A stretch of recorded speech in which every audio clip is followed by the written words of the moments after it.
After 10 years of love, I wasn't surprised when I found out Ethan cheated. What did surprise me, however, was that he cheated with his own aunt, Willow. On our wedding anniversary, my husband, Ethan, finally agreed to make good on his promise and make up for our missed honeymoon. But as soon as we arrived at the airport, his cell phone buzzed with an urgent text message. After just a glance at the screen, his usually calm brow furrowed in a tight frown. "Darling," he said, "my brother suddenly fell ill and was hospitalized. I have to go see him." He spoke very quickly, and his display of a strong bond of brotherhood made it hard to refuse. I watched his retreating figure disappear into the VIP exit, then tore up the boarding pass in my hand. Tapping my cell phone, I looked at the photos my assistant had sent. His brother was clearly on his honeymoon in Paris with his girlfriend. How could he possibly be in the hospital with a sudden illness? I was determined to find out who he was really going to see. The estate was now lavishly decorated with flowers, an expensive red carpet stretching to the street. I silently stared at the wedding scene before me. Was this a family wedding of his? Then why was he keeping it from me? Along the way, the chatter of the surrounding guests drifted to me. "Did you see him? The groom is so handsome." "He is, isn't he? I heard he rushed back from abroad." "So touching." "And isn't he Ethan of the Hayes family?" Listening to the whispers around me, I frowned. Perhaps it was just a coincidence. But as I stepped through the grand entrance, the MC's voice froze me in my tracks. "Welcome everyone today to the wedding of Mr. Ethan and Ms. Willow." That voice utterly stunned me. Ethan? Willow? Weren't they aunt and nephew? How were they newlyweds now? Could it be a coincidence of names? But the two who then emerged from backstage shattered my illusion completely. Ethan and Willow were arm in arm, looking utterly smitten. Watching's tender expression, my fists slowly clenched. Amidst the cheers of the crowd, his gaze met mine. He instinctively tightened his grip on the hand of the person next to him, and Willow, beside him, flinched. I strode forward and slapped Willow across the face, then turned to Ethan. "Ethan, being the son-in-law of the wealthiest family, the Shaws, isn't enough for you? Playing house with someone else here." Hearing my cold voice, Ethan's face instantly turned ashen. The surrounding guests were startled by my sudden action. Who is this woman? Why is she hitting someone the moment she walks in? Where did this lunatic come from? I scanned the room and scoffed coldly.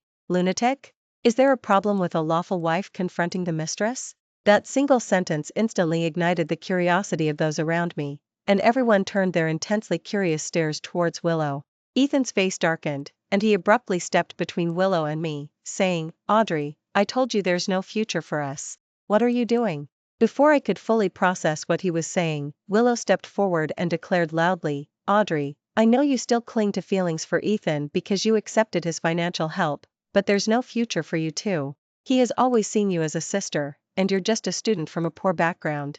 You and Ethan are simply from two different worlds." Hearing that, the way people looked at me instantly changed. Oh my God, a charity case? Exactly. I always say, don't just randomly sponsor people. Not only do good intentions backfire, but you end up with a mess. Is this kind of person not in her right mind? Can't she see the difference? I almost laughed at their shamelessness. To save their own face, they would stoop to saying things like that? Fine. So you care about appearances, do you? Ethan, Willow is your aunt, you know. Engaging in incest behind my back, and you have the nerve to make such a public display of it? At that, the surrounding crowd let out a collective gasp. Heavens! Weren't they childhood sweethearts? How did the bride and groom become aunt and nephew? Is this for real? Incest? Do the elite circles really play such twisted games? Audrey, what nonsense are you spouting? Ethan said angrily. He grabbed my arm and whispered coldly, "Get out now, and I might still save you some dignity." I sneered, shook his hand off, and retorted coldly, "You'd better focus on how to salvage your own dignity." Willow gently patted Ethan's hand, a smile on her face, and explained to the surrounding guests, "Everyone, Ethan and I are not blood relatives. I was adopted by the Hayes family when I was young, and I've worked hard to get to this point, only now daring to hold his hand. I hope everyone understands." Ethan stepped forward as well and said, "Willow didn't want to bring up her past, but you're an ungrateful scoundrel. And it's my wedding today. If you're not helping, fine, but why are you here stirring up trouble?" Splash! A glass of wine was thrown, hitting me squarely in the face, followed by countless curses. I sneered, raising a hand to wipe the red wine from my face. Ungrateful? That accusation would be better directed at Willow. The three of us were all roughly the same age, the best childhood playmates. But when the Hayes family discovered Ethan wasn't their biological son, they were going to send him back to the orphanage. It was I who begged my parents to adopt him. We grew up together under the same roof. Even after graduation, I funded her startup and helped her build her business from scratch. Willow, knowing Ethan and I were married, still inserted herself into our marriage. She's the real ungrateful wretch. With that thought, I grabbed a glass of wine nearby and threw it directly at her face. This glass of wine is for you, Willow. Back then, when you begged my family for shelter at our door, crying, you weren't like this. You cried and promised to repay me for the rest of your life. Now you're getting involved with my husband, your nephew? Is this how you repay me? The venue fell silent for a moment, only to erupt in even louder mockery. Wait. The corporation? Ha ha ha, I wondered where this crazy woman got her nerve. Turns out she's trying to impersonate the daughter of the wealthiest family, the Shaws. She probably knows the Shaw's daughter rarely stays in the country, so she's putting on airs by association. A smug smile curved Willow's lips as she listened to the laughter around her. Audrey, you didn't really think changing your name would make you the eldest daughter of the Shaw, did you? All these years, I pitied your poor family background, so I never said anything about Ethan sponsoring you. But what you've done today is too much. Do you know how much gossip and rumors this will cause Ethan? Hearing her words, the people around quickly agreed. Don't worry, we're all witnesses. This crazy woman not only rushed in and hit someone, but she also impersonated someone. Ethan chuckled reassuringly at the sight, then pointed a finger at me and said, if I'd known this, I should have used that money to help stray dogs. Where are the guards? Throw this lunatic out. Hearing that, the security guards, who had been waiting nearby, swarmed me. I grabbed a bottle of red wine from the table and smashed it on the floor. I dare any of you. Ethan, have you considered what your parents would say if they found out about this? At my words, Ethan's face changed. Arthur and Eleanor had always held me in high regard, and not just because I was the eldest daughter of the Shaw. It was because the Shaw had single-handedly supported the Hayes family's rise. For these two to dare to hold a wedding here behind their parents' backs, they were truly digging their own graves. I quirked my lips and said coldly, the corporation has a great debt of gratitude from the Hayes family. What do you think they'll do to Willow, their adopted daughter, when the why find out? Willow's face fell. She was about to speak, but was interrupted by the announcement from the entrance. Mr. Arthur and Mrs. Eleanor have arrived. Everyone turned their heads at the announcement, and Arthur and Eleanor walked in slowly. Seeing the mess strewn across the floor, Arthur's face instantly darkened. He looked up at the three of us on the stage, his gaze filled with anger. I smiled. Ethan had really dug his own grave this time. Mr. Arthur, you've come at just the right time. Ethan, this time he. Before I could finish, a resounding slap landed on my face. You lunatic again. Didn't I tell you last time to stay away from my son? Feeling the stinging pain on my face, I froze. I turned my head, seeing mocking smiles on Ethan and Willow's faces. They had known all along. The originally solemn wedding venue was punctuated by two soft chuckles. Everyone was laughing at my expense. Mrs. Eleanor also pointed at me, her voice sharp as she said, Ethan sponsoring your education all these years wasn't enough? You still dream of marrying him? Dream on. Seeing my shocked expression, Arthur scoffed disdainfully, then slowly leaned closer and whispered, I know what you're thinking, but you'd best face reality.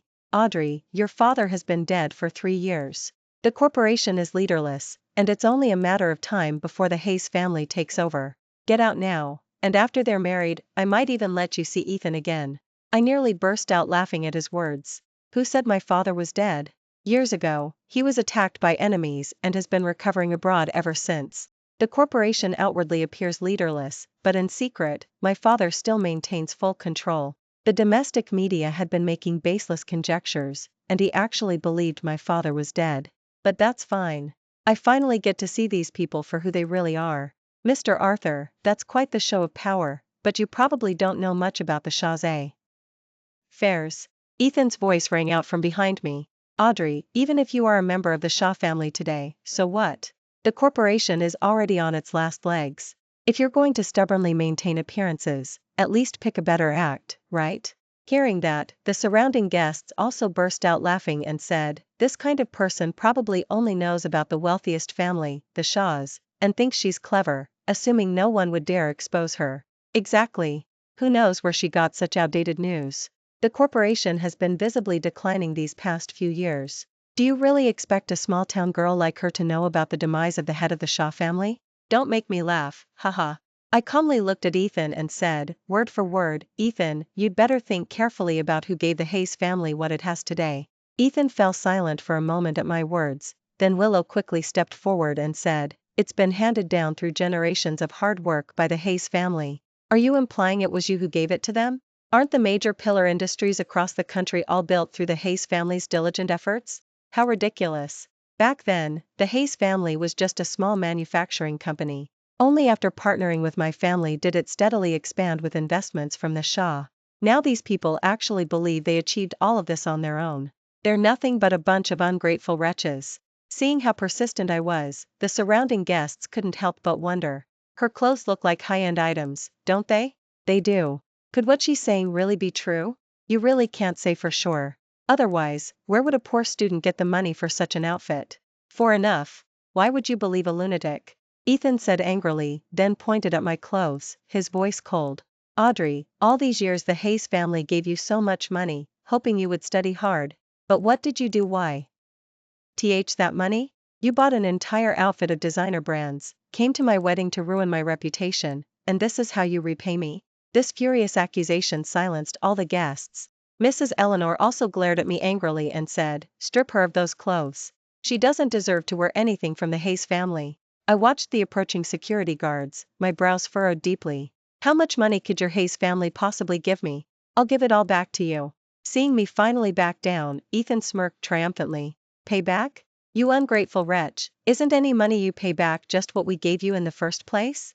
I looked at the triumphant look on his face, then gritted my teeth and said, name a figure. I'll pay 3 times that.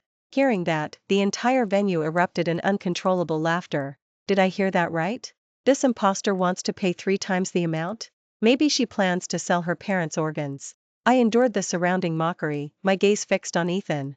He looked at me, and with a disdainful tone, he uttered a figure. 50 million.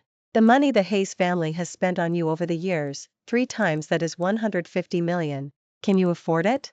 The entire venue fell silent. Everyone was stunned by the figure. That much money? The family really went all out.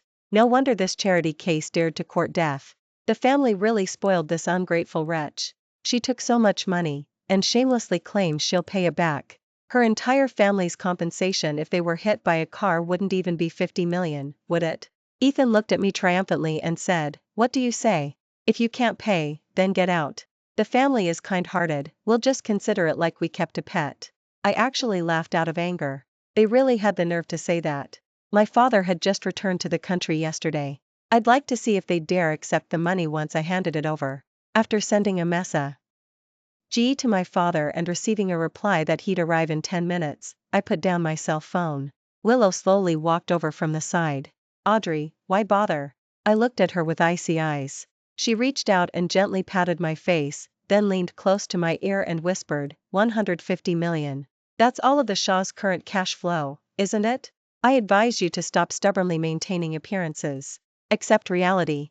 Your father was long ago devoured by fish. Hearing that, I grabbed a nearby bottle of red wine and smashed it violently on her head.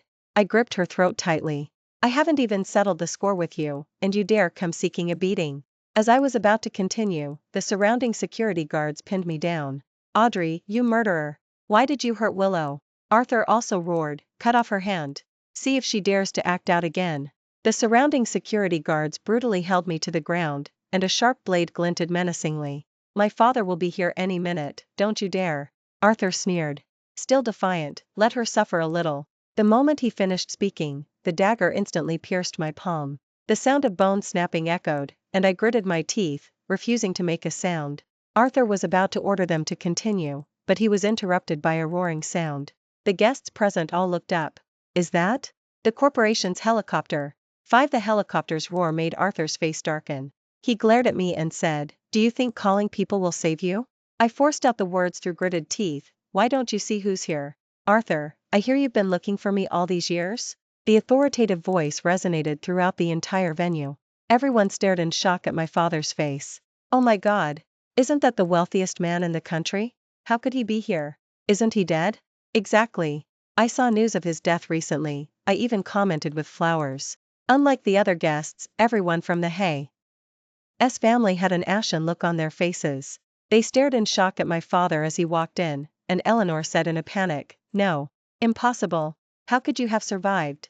Back then, you clearly bribed me to frame the head of the family and lead him to his death, didn't you?" The person beside my father slowly stepped forward and said.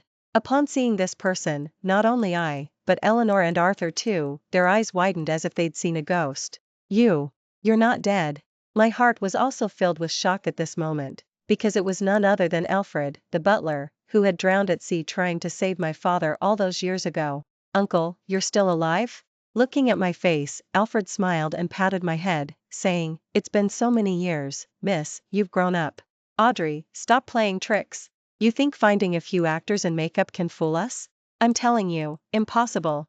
Arthur's old face was flushed crimson with rage, but his gaze still avoided Uncle beside him. Seeing him stubbornly refusing to accept defeat, Uncle sneered, then strode over to Arthur. "So much for sworn brotherhood, eh? Better to deceive and defraud, wouldn't you say, Arthur? Do you remember this scar?" Looking at the scar on Uncle's body, Arthur was speechless for a long time. My gaze also froze. It was a terribly dangerous wound, a winding scar that stretched from his abdomen all the way to his neck. The twisted skin silently spoke of the perils he had faced back then. "It hurts so much, Arthur. This scar truly hurts so much. Back then, you deceived me and the head of the family with false information. If the head of the family hadn't been quick-witted at the last moment, we really would have been framed by you scum." The cold voice was like a chilling wind from hell, silently recounting the grievances of those years. It wasn't over yet. Today, right now, retribution has arrived. No. This is impossible, you were clearly dead, clearly dead. Arthur seemed unable to be. They are such a blow and became completely distraught. "Ha ha ha, Arthur, you're still the same as ever. Back then, to avoid risking your own life, you only sent your subordinates. When the head of the family's body wasn't found after the incident, you convinced yourself that he had died in international waters. But I want to ask, after all these years, have you truly slept soundly?" The words had barely left his mouth when Arthur's phone rang. Seeing his hesitant expression, Uncle let out a cold laugh. "Go on, answer it. Maybe it's good news?" An ominous premonition surged in Arthur's heart, and he shakily answered the phone. After only 10 seconds, his expensive cell phone slipped from his grasp, falling to the ground, its screen shattering into a spiderweb pattern. With a thud, Arthur directly knelt before Uncle. "Dad, what are you doing? Why are you kneeling to him? The family doesn't owe them anything." Arthur, who always protected his son, for the first time, showed a ruthless look in his eyes. He turned and slapped Ethan hard across the face. "Shut up. If it weren't for you, a good-for-nothing, framing Ms. Willow, we wouldn't have fallen to this state."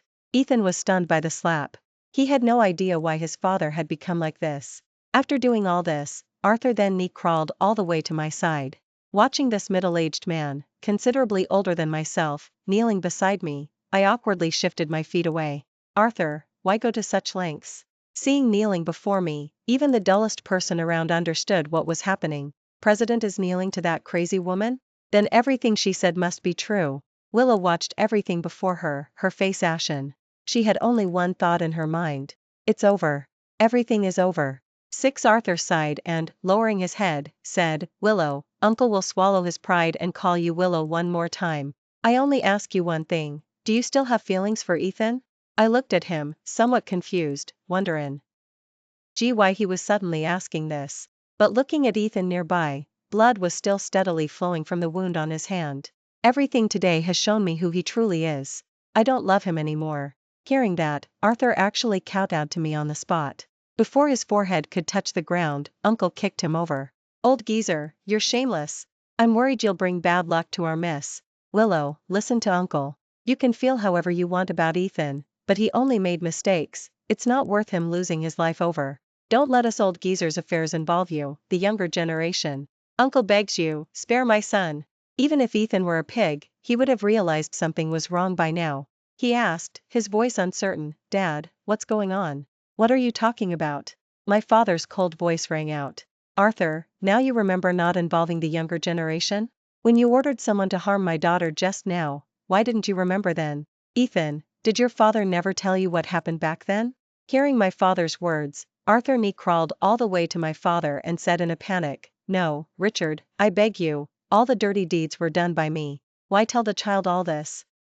Arthur, will bear the consequences alone for what I've done. Humph, now you're scared? My father sneered, his gaze sweeping across the entire venue as he spoke. Back then, Arthur, to swallow up our Shaw's core assets, deceived me with false information and lured me into international waters. Hearing that, everyone's ears perked up. Even though everyone present was of high status, who doesn't love gossip about the wealthiest man in the country? Stop talking. Arthur suddenly stood up, his eyes fixed on my father. Uncle's gaze turned cold, and he kicked him in the stomach. After being knocked to the ground, Arthur tried to get up again, but Uncle held him down with a foot. Seeing the situation go south, the surrounding security guards all froze, not daring to speak. But do you know what he used to make me trust him?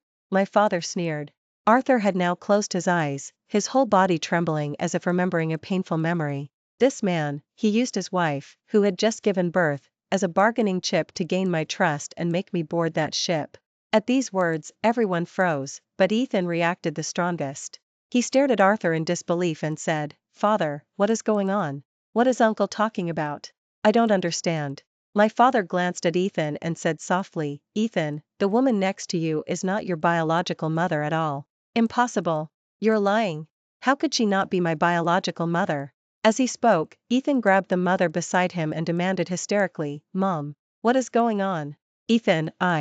Ethan's mother, realizing her slip of the tongue, clamped her hand over her mouth, her face filled with terror, and stopped speaking. "My goodness? She's actually not his biological mother? Though our circle is chaotic, to have the mistress raise the legal wife's child as her own. President truly has a unique mind. Am I the only one who thinks this is a huge deal?" Ethan looked as if his soul had been sucked out of him. He murmured in disbelief, "No, it's all fake, my mom. She is my mom." But the eldest young lady that his mother had accidentally blurted out just now, and her guilty expression, all silently and cruelly revealed the truth. "Your father personally put your mother on that ship back then. When I escaped, your mother could have survived, but because she had just given birth and was weak, she was left forever in those waters." "Impossible. Fake, fake. You're lying to me. Audrey, where did you find these actors? They're so unprofessional." I looked at the tears in his eyes and silently sighed. I didn't know much about what happened back then either. All I knew was that after my father barely escaped death, he told me not to act abnormally. He wanted me to pretend he was dead, to use this incident to hide and find the real culprit behind it. So I listened to him, held a normal funeral, traveled abroad for business, and gradually faded from the domestic scene. But one day, he suddenly came to ask me if I was still with Ethan. I didn't understand what he meant then. All I knew was that my father sighed with a complicated look in his eyes and said that if Ethan was a good boy, I should treat him well. I understood now. Everything made sense. Seeing my pitying gaze, Ethan completely broke down. He knelt beside Arthur, shaking the unresponsive Arthur and saying, "Dad, stop being silent. What is all this? What is going on? How could how could she be dead? This is all a lie, right?" The more he spoke, the clearer the memories in his mind became. Why he was so beloved by his father since childhood, why whatever he wanted, his father would give it to him if possible. Why there were always a few days each year when his father would be unhappy, sitting alone in a corner, staring into the distance for a very long time. And why his mother was always so cautious at home, not even going to certain places. "Ethan, I'm sorry for what I did to your mother."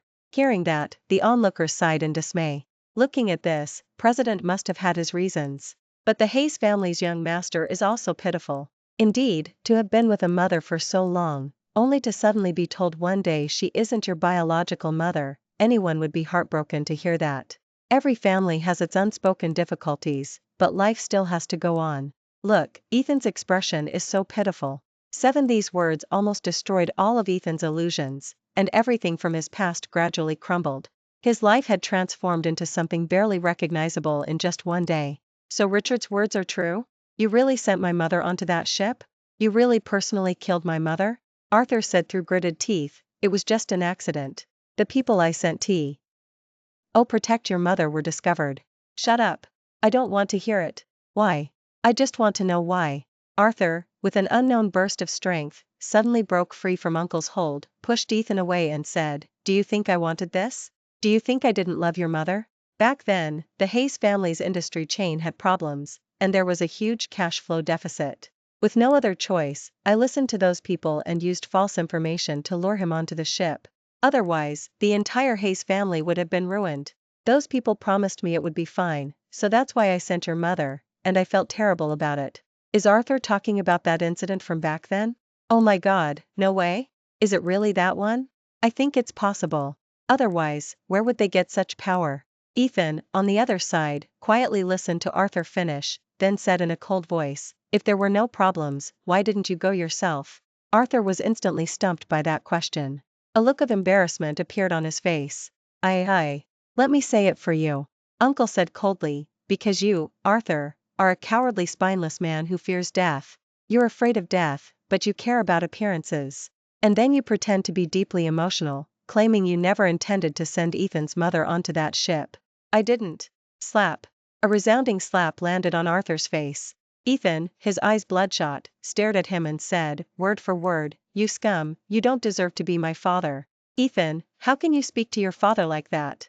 Willow suddenly said, then she pulled Ethan and said, "You sincerely apologize to Audrey. We were just joking around today, we didn't expect the joke to go a bit too far. Ask not to mind it."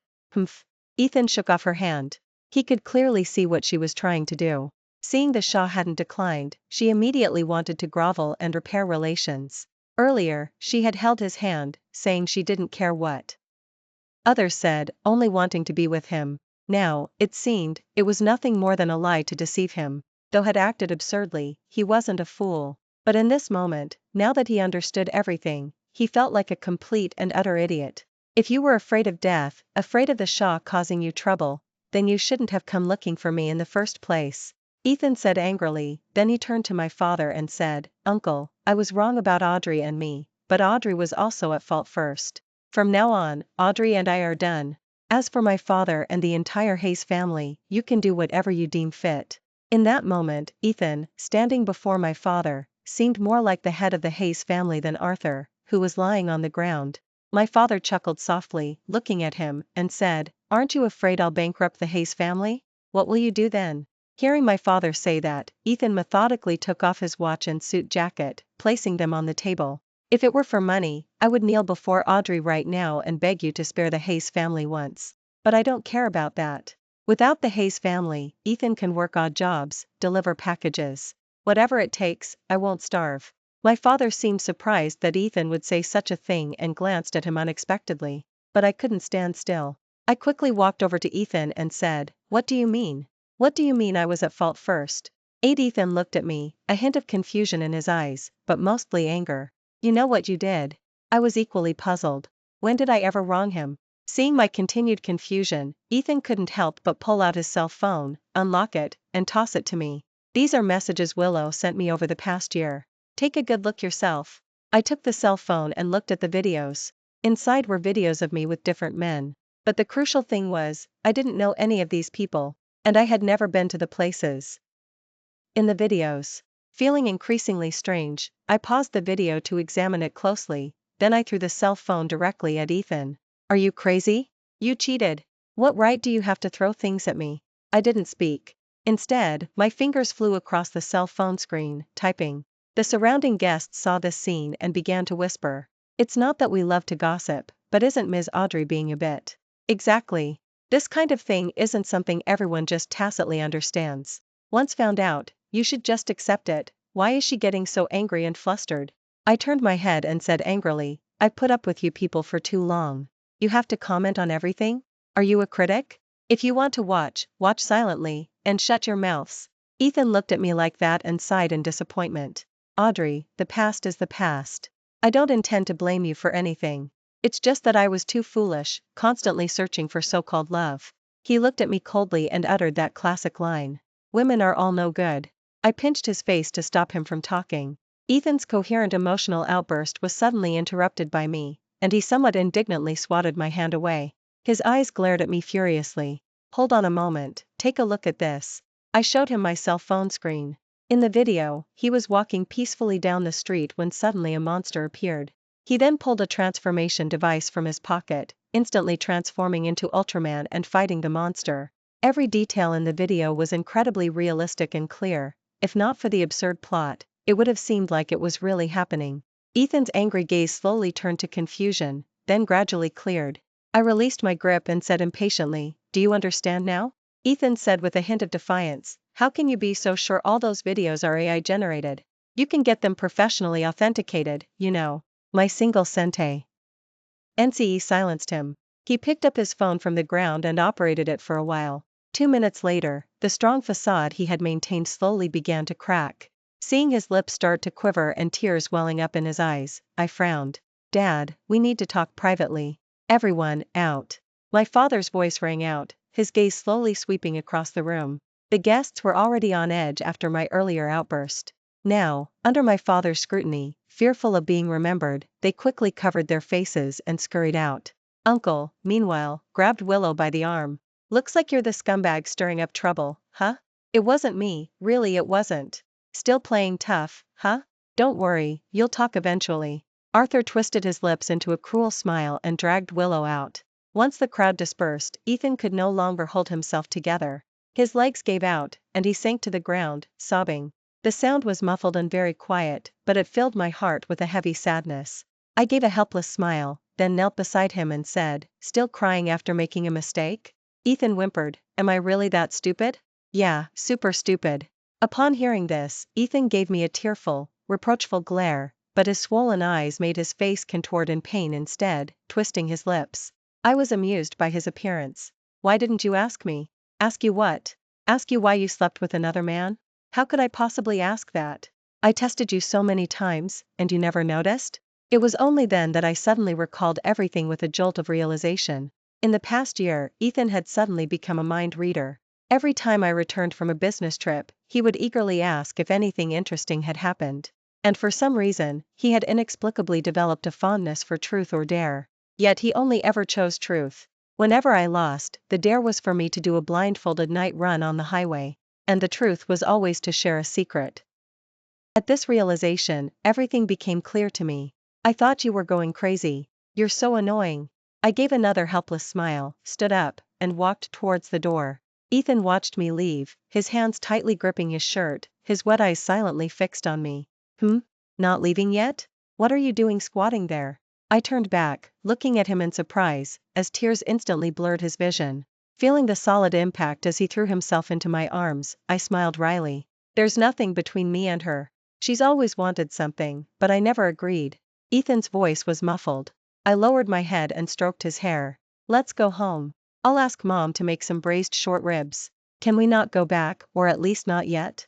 I looked at Ethan's awkward expression, knowing he might be a bit embarrassed. "So, what do you want to do?"